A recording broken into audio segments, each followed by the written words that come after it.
With NFL ratings being down this year and people, saying I'm boycotting the NFL, have you guys noticed that translating into sales for NFL gear? What we saw in the NFL playoffs and in the Super Bowl was, I think, as good as it gets from sports drama. And what we saw is that translated directly into merchandise sales. So we are a very different form of Nielsen ratings. What I can tell you from our point of view is that the NFL year to date is our highest growth league year over year. It is our biggest league year over year, which it generally always is.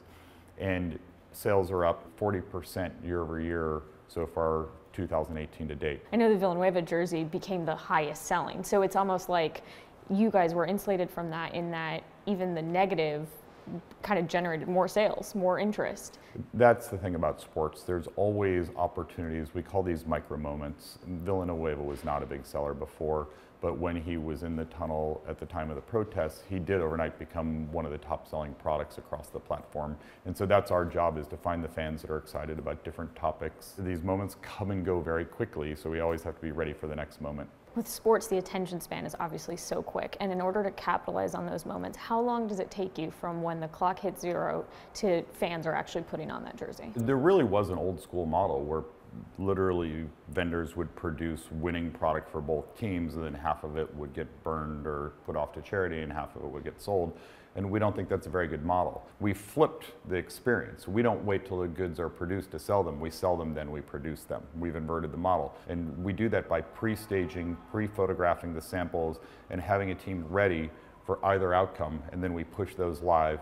We then, minutes later, send out emails to make the winning team's fans aware that the goods are available for merchandise.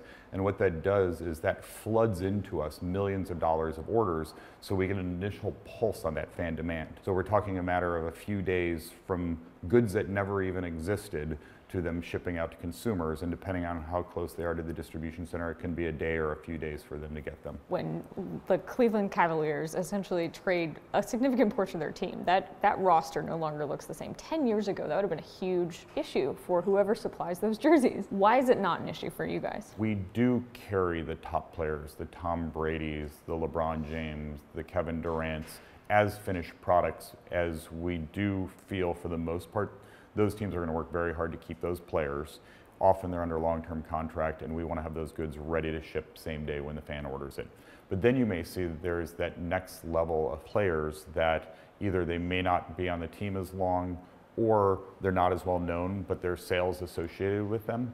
And that's, the Villanueva is a great example. We did not carry his jersey in stock as a lineman in the league, because the traditional sales for a lineman wouldn't be of that of some of the star positions like quarterback or running back or wide receiver.